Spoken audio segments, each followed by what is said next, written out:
Coming up tonight on Gridiron Glory, in Region 15, Gallia Academy meets Sheridan in a Southeast Ohio clash. Hear about a special family connection in the Jackson football program. And in our game of the week, Bloom, Carroll, and Jackson battle to move on to Week 13. Don't go anywhere. Gridiron Glory starts right now.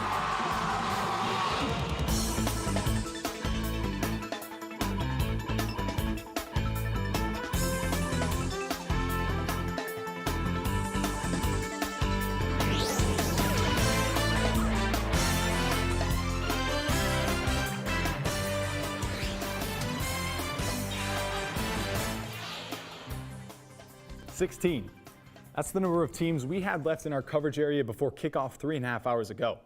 As our teams dwindle, our coverage certainly will not. Welcome back to Gridiron Glory Season 24. I'm your host, Grayson Wolf, and it's Week 12, which means Gridiron Glory will be on your screens just 2 more times after tonight, so we have a lot to get to. As always, 5 Showtime games, spanning from regions 11 to 27. 3 digital games that Cameron Nupp will take us through, and at the end of the episode, I'll reveal the final 5 athletes for Player of the Year. And as I mentioned earlier, we had 16 teams coming into tonight. Who moved on and who got sent home? Let's find out. Our show starts in Division 7, Region 27. Waterford beat Miller at home a week ago, but tonight they hit the road to play Beaver Eastern, who is undefeated through their first 11 games. For more on this Week 12 matchup, we welcome Shane Scalfaro. Grayson, it's been a different type of season for these Waterford Wildcats, but they aren't letting anything get in the way of winning. We've been battle tested. I think that's as simple as it gets. We've been battle tested. These kids have been up against the wall. We think it'll be a just good game. Probably it's going to be a battle. We know it's playoffs. I think we're ready to show what 7 seed can do to a 2 seed. Undefeated is pretty good, so we really want to beat them here, and I think we got the team to do it. Waterford ready for a fight, but so is Beaver Eastern. Eagles opening drive. Quarterback Dylan Morton looks deep, sends it, and finds Tucker Leist for a big play. They'll finish it off with Landon Reinsmith on the ground, 7-0. Wildcats have their head in the game. Handoff is to Colton Jones, and look at the wheels. He's speeding himself out of bounds after a big run, but younger brother and quarterback Hayden Jones has grit too. He'll fight into the end zone to bring the score to 7-6. Defense is locked up, so let's fast forward to the first play of the second quarter. Morton looking deep again, and he's got Jace White this time, and he's got all the moves on this one. All he sees is green, extending their lead to 14-6. Back and forth these teams go, Waterford ball. Hayden Jones finds Caden McDougal on the slant, and he's off to the races. He gets taken down, but not much sooner. Colton Jones has to show up, younger bro, and he adds a touchdown to the board, taking a 14-12 deficit going into the locker room. But the Wildcats would battle back, get a couple touchdowns, and get a key 4th down stop, ending this game 26-21. Shane, so the Wildcats move on, completing the comeback after being down at halftime. How'd they pull themselves back into this game? The Waterford defense really stepped up. Coach McCutcheon told me early this week that this defense gets better and better every single week, and it showed tonight. They had multiple 4th down stops to help them stick around. They ended the first half with an interception to help the momentum going into the locker room.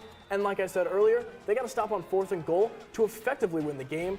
Not only have they gotten better every game, they got better every quarter.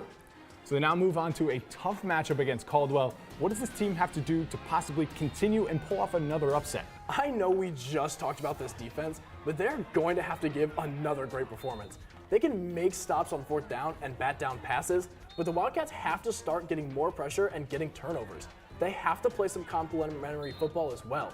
This offense stalled out multiple times, but against Caldwell, you have to move the football and keep getting points on the board. If they take time early to get their freshman quarterback comfortable, the defense keeps them in it, and they keep Caldwell's offense off the field, they may have a shot to repeat the feelings they had tonight. So Waterford pulls off the upset, win on the road. We'll keep an eye on those Wildcats for maybe a Cinderella story. Hey, for now, the TVC rides again. Thanks so much, Shane. 62% of you guys had Beaver Eastern in that matchup. Little faith in the Wildcats, but they sure did get it done. Make your voice heard and choose which team will triumph each week on our Instagram story.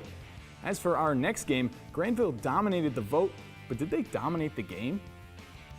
Tri-Valley started their postseason campaign last week at home with a 37-point win over Buckeye Valley. and tonight made the trip to Granville for a 6-3 matchup in Region 11. Who else but Bryce Stinson is here to tell us who moves on to Week 13. Grayson, just 43 minutes separate these two teams, but it's only the third time they've ever played each other. And they might just be two of the best offenses in the 7-4-0. Don't believe me? The numbers don't lie.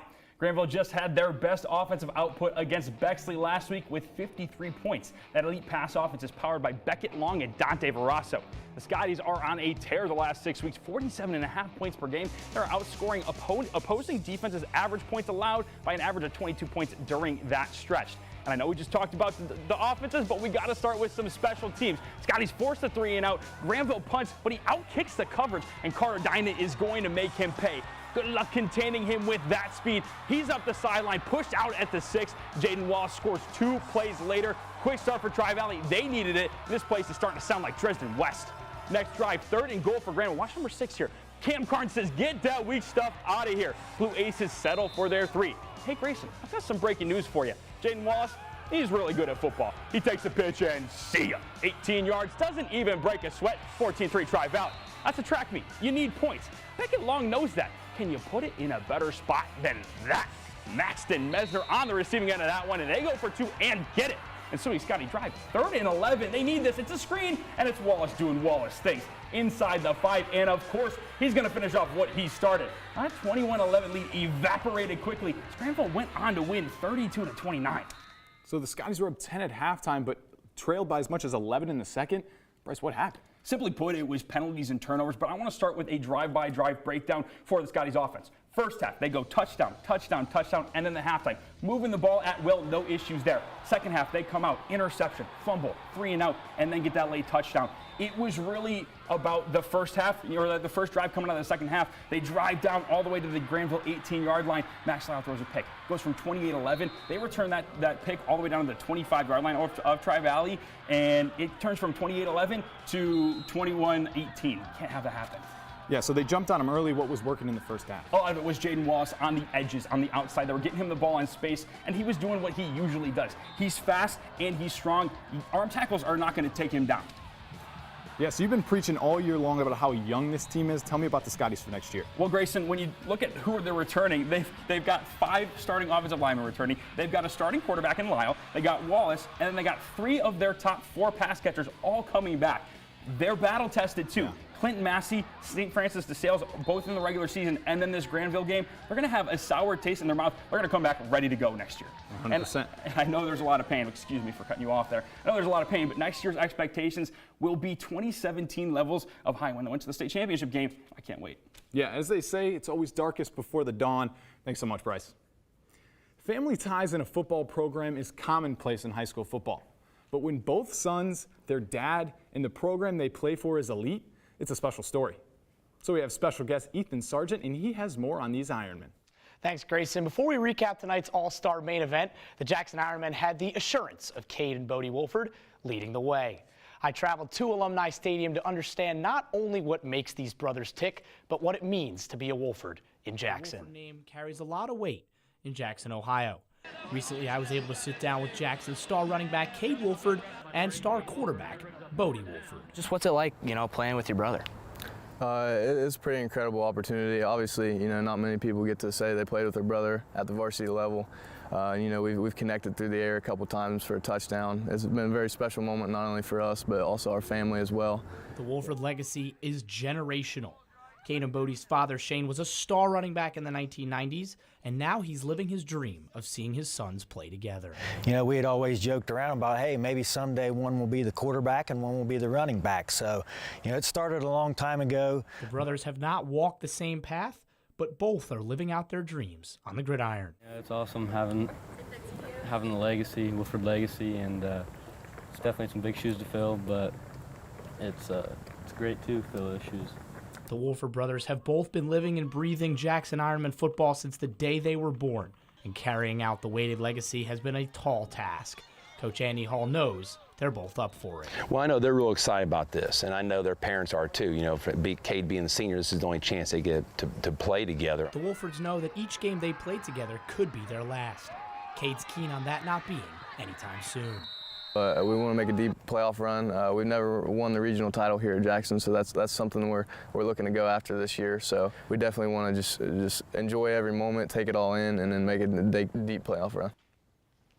For more on how the brothers fared in their matchup tonight against Bloom Carroll, stay tuned. We'll have a full breakdown in studio later in the show. Ethan, thanks so much for your work and insight. Our next game had serious Game of the Week potential. In Division 4 Region 15, Gallia Academy had their high-powered offense, and they traveled to Sheridan to face off against that Red Rage defense. Lucy Schaefer is here in studio with more. Grayson, I've been looking forward to some OVC MVL action all week long, and this game definitely turned some heads. Tonight, we tell the tale of two strong offenses, so let's read another page of that story.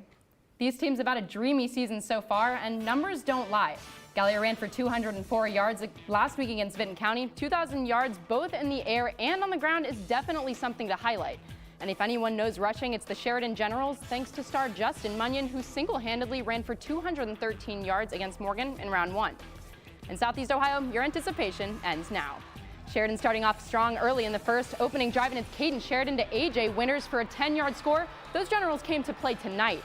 After Gallia was held to a 4-and-out, Justin Munyon takes the handoff and sees nothing but green. 40 yards on the ground for the senior as he takes his Generals up 14 on the Blue Devils. Another hold for the defense, and Sheridan is back on offense. Caden Sheridan on the Blue Devil 20. Grayson, he fooled me and that Gallia offense with that handoff. That's another Sheridan score, 21-0. With the Blue Devil offense silent, the Generals are back deep in Gallia territory. Caden Sheridan tosses the ball to it under pressure to an open Bryson Ruff, who runs and dives into that end zone. Unmatched effort takes Sheridan up 28. Late in the second quarter, the Generals aren't done yet, and it's none other than Justin Munyon spinning around some Blue Devil defenders for the 5th score of the night. 35-0 at the half after a dominant general performance, and they would finish it off with one more touchdown to move to the 3rd round of the playoffs. Final score 42-0. Wow, Lucy, the Generals were in control from the start, which wasn't really what we were expecting. No, Grayson, we thought this game was going to be a pretty close matchup. However, those Sheridan Generals came out firing. Their first 3 drives resulted in 3 touchdowns, and they stifled Gallia's electric offense and their powerful seniors. We talked about their offense earlier, but the Generals' defense was unstoppable tonight as well. Since their loss to Tri-Valley a couple weeks back, the defense had been shaky, but showed no signs of that tonight. So what went wrong for Gallia Academy? To be honest, there wasn't one problem specifically. Sheridan was so offensively dominant that it shut players we were keeping an eye out for coming into this game, such as Kenyon Franklin and Hunter Shamblin. In fact, that opening drive for the Generals looked like it shook those players up. The problem began early for Gallia. Several penalties also held the Blue Devils back from a score. They couldn't get anything going on offense, and their defense couldn't stop Caden Sheridan and his Generals from a sweep. So what's next for Sheridan? The Generals will go on to face the 9-2 Bishop Hartley Hawks in the Region 15 semifinals next week. This will be a number 2 seed versus a number 3 seed, which will make for an exciting fall Friday night. Tough loss for the OVC, but Ironton stayed alive tonight. That Red Rage defense is serious, but we'll see in that matchup next week. Thanks so much, Lucy. So taking a quick look into that matchup for next week, Sheridan is averaging just 240 yards a game for the opponent and have 5 shutouts this year, including the one they had this evening. This is Bishop Hartley's first regional semifinal appearance since 2020, so uncharted territory for them as well. 3 games on our digital rundown tonight, and we'll check in on Region 27 while we're there, but it won't be me taking the reins. You know who it'll be. It's pregame huddle host Cameron Nupp. Take it away. Grayson, 2 of our 3 digital games feature players vying for one of those final 5 spots for GG Player of the Year. We'll see who makes the cut later in the show, but for now, let's get into some highlights. Brandon Oldacre and the top-seeded Eastern Eagles looking to move on in Region 27. Oldacre would make his presence known early. Here he jumps the route to make the interception. He's not quite going to be able to take it all the way back for the touchdown, but that's going to set the Eagles up in enemy territory. On the offensive side, Riley Barrett had himself a night. Right up the middle, practically untouched for the touchdown here. That was his second of 5 tutties in the half. Eagles win 55-14. Let's take a look at who's left in Region 27. With the dominant win over Monroe Central, the Eagles advance to the regional semi to face River. As Shane mentioned earlier, Waterford stays alive after their upset over Beaver Eastern. They move on to face 3rd-seeded Caldwell. Rashid Sasay trying to will West Muskingum into round 3 against Harvest Prep. Ernest Pierce had other plans though. Here he keeps it on the read option, and he's a hard man to bring down. Drags a couple of Tornadoes over the line with him for the score. The Warriors look like they're driving again, but that defense comes up big for the Tornadoes. Pass deflected, and Taven Bennett comes up with the interception. West M just couldn't get that offense going though. They're shut out tonight, 24-0. St. Trey's trying to get over the hump against Purcell Marion after last year's second-round exit. Cavaliers already up a touchdown at this point, and Sonny Ward is hungry for more. He keeps it on the option, makes his way to the sideline, and takes it all the way to the house to extend the lead. St. Trey's trying to mount a comeback. Aiden Dunn makes the catch, stiff arms one man, and he just won't go down. He would set up the Pioneers' first touchdown, but they lose a heartbreaker tonight. Final score, 30-28. That's the rundown for tonight, but remember, we've got much more where that came from. You can catch full recaps of those digital games on our Facebook and Twitter accounts. You can also catch me and the rest of our talented reporters look ahead to all the playoff action in Week 13 on the pregame huddle. For your reading pleasure, visit woub.org/gridiron to check out our written content. Thanks, Cam. Portsmouth had one of the biggest upsets in the state last week as they took down 2-seeded Fairland. But this week, the task might have been even tougher with 7-seeded Wheelersburg. Aiden Crowley now joins the show, and the floor is yours. Grayson, you want to talk about playing your best ball at the right time? Since their Harvest Prep loss, Berg has outscored opponents 160-14. Pretty good. And spoiler alert for the fans at home, that trend might have continued tonight. Who would have thought we'd be back at Ed Miller Stadium? But Berg faithful packed the stands, and man, did these Pirates give them something to cheer about. On the first play of scrimmage, Chase Highland gets the handoff. How about Jake Darling flying to put a crown on the ball? Popping this one loose, Landon Hutchinson scooped it up to flip this game on its head early. And look at these two again. Hutchinson hands it off to Darling for 6. Just like that, it's 7-0 Berg. And we talk about the physicality from this Wheelersburg defense. Check out this. On the next drive, the Pirates do what they do best and steal that one out of the hands of Cameron Williams. Berg would score on that drive, so it's 14-0 Pirates. And this one right here felt like the dagger. Braylon Rucker works the play action and launches this one down the sideline perfectly in stride to his man Devin Lattimore, and the Pirates coast 34-0 to advance to the regional semifinal. And Grayson, these Pirates continue to flex their muscle. Yeah, as you said, this is one of the hottest teams in our coverage. What has helped them find that next gear? Yeah, Grayson, to be honest, everything's clicking for them right now, but the maturity and growth from Braylon Rucker, we'll check it out on this play here. He recognizes the play, calls the audible, and then gets his man in motion where he needs to be. He's then calm in the moment, he gets his guy set, and then he'll take the snap, work the play action, and find that guy he brought in motion on the flat for an easy 8 yards. And this obviously gets this Wheelersburg defense going. He's not pressing as much. Yeah, so Portsmouth rushing attack had a huge week against Fairland. How were the Pirates able to shut them down tonight? Yeah, no disrespect to Fairland, Grayson, but this Wheelersburg defense is different. I mean, they haven't given up a point yet in the playoffs, and it just comes down to their speed and their ability to fly to the football. Yeah, so Berg advances, setting up what should be a fun rematch from a year ago. Yeah, absolutely, Grayson. This is going to be a fun one. 86 points between the two teams last year. Wheelersburg walked away with the win 55-31, and we expect more of the same. Barnesville's coming into this game averaging 43 points a game. So Wheelersburg defense is going to be tested unlike it has so far this season. Now let's take a look at the larger look at Region 19. Like Grayson and I just said, Berg and Barnesville square off for a repeat of last year's regional semifinal game. Meanwhile, Ironton and Harvest Prep meet in a clash of the Titans. These two teams tangoed in the regional championship game in 2020. Yeah, now I don't want to get ahead of myself, but a possible Wheelersburg-Ironton Week 1 rematch in the regional final. Hey, I don't want to get too ahead of myself, like I said. Thanks for your great work, Aiden. Fanbase frenzy is down to the Elite 8.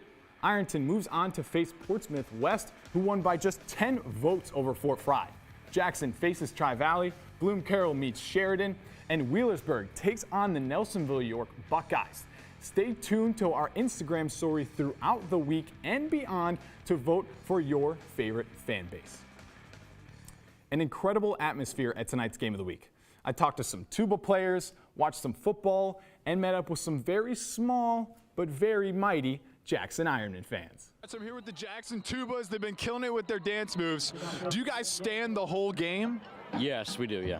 Stand right out front the whole game. How tired are you at the end of the night? I get used to it. Get used to it? What about you? You tired at the end of the night? Yeah. Is Jackson going to win tonight? Yeah! All right. What's the final score going to be? 100-0. 1,000-1. 56-0. 47-0. 31-28. 31-28. There's a real score. I like that one. Who am I here with? Myself, Ricky. Ricky. So I was walking by, Ricky said, can I get one of your towels? I said, well, you got to show us that you're a fan of the week. So how can you show me that you should deserve one of these towels? He's got the Jackson shirt on. Yes, I do. Got my old Jackson Armand hat. Yeah, I like, you cut the sleeves off. I kind of like that. Got so old. Yeah, you got so old. Yeah, you're showing off the guns, though. You had a story. What did you say you did with your football? I threw on the field, and I didn't get in trouble, and Kid Wolford picked it up and threw it to me. So I never played with it. Why did you throw your football on the field? So Kid Wolford can get it. So Kid Wolford can get it. Huge Jackson fan. 3rd and 8. Roll. Oh, they brought him on the boot. Oh, Bodie. Great touchdown for Bodie Wolford. Wow, what a play call. What a play call. Do you think your brother, Cade Wolford, should win Player of the Year? Yes. Yes. You heard it here first from Cade Wolford's brother. He should win Player of the Year. Should Cade Wolford win Player of the Year? No, Eli Ray. Eli Ray. We got to vote for Eli Ray. All right, Ricky called me out. He said he wanted a towel, and he deserved it. So, Ricky, fan of the week. There you are. Congratulations. Thanks. So I'm back with Bryden. He said he threw the football onto the field so that Cade Wolford would touch it. That's fan of the week material. Here's your own Gridiron Glory Media towel. Congratulations. Thank you. Go ahead. Yeah.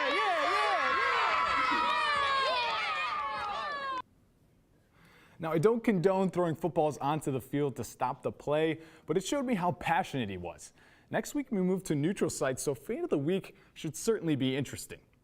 Bloom Carroll and Jackson are two programs that have consistent regular season and playoff success, but only one of them continued their quest for a state championship tonight. So let me get out of the way and let two experts on these teams do the talking, Maria Manessi and Zach Mothersbaugh.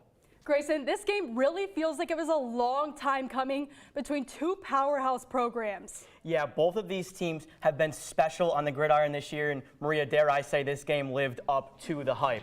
On the Jackson side, their ability to put the ball into the end zone has been nearly unprecedented. The Ironmen have 153 less plays from scrimmage than their opponents, leading them to average 14.3 less plays from scrimmage this year than last year, and that's about 2 less drives per game on offense. Now, normally, this drop in time of possession would mean a team is struggling to move the ball on offense, but for Jackson, it's because they're just getting into the end zone at breakneck speeds, and they average nearly 43.5 points per game. Jackson may be dominant on offense, but Bloom Carroll's defense is only allowing opponents to score 12.5 points per game this season. The Bulldogs know what challenges the Ironmen present specifically on the ground. Obviously, they run the ball really well. If they're able to run the ball, things have gone very well for them. So what we would like to try to do defensively is put them into some down and distance situations that they haven't been into very often, and then try to make them a little uncomfortable. We got to contain them. Don't let them get outside. Don't let them make too many moves. We got to keep them between the tackles and not let them get out in the open space and let them get out and run. We got to be the more physical team. Like that's what's going to come down to, being more physical, and we just have to be able to shed blocks from their big offensive line.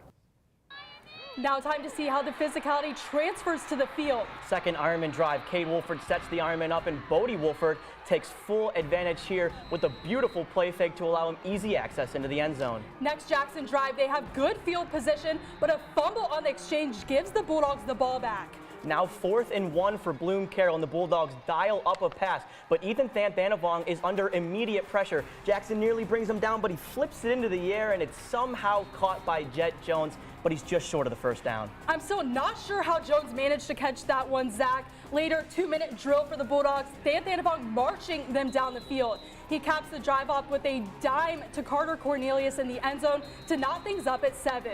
And then Bloom Carroll gets the ball to start the second half, looking to double dip. But Thanthanavong has his pass intercepted by Ryan Simons. Jackson can't find the end zone, but Ethan Crabtree will make it 10-7. Just 3.5 minutes left in the game. Ethan Thanthanavong leading another big drive down the field for Bloom Carroll. On 4th and 7 with 1:33 left in the game, it all comes down to this. Thanthanavong escaping all kinds of pressure, connecting with Carter Cornelius, who takes it to the house, 14-10 Bloom Carroll. Jackson can't convert on the ensuing drive, and that final score holds for Bloom Carroll. Both of the touchdowns for the Bulldogs came on 2-minute drills at the end of each half, and it seemed to be on the back of Thanthanavong both times. Yeah, I mean, watch this throw. Rolling to his left, he throws a dart to Michael Stevenson for a chunk play. And this is what they did the entire drive, picking up 10-plus yard gains consistently so the clock would stop for the Chains to move. Thanavong was money on the move on both of these drives. So these rollout plays really worked all day long as Jackson struggled to cover the middle of the field.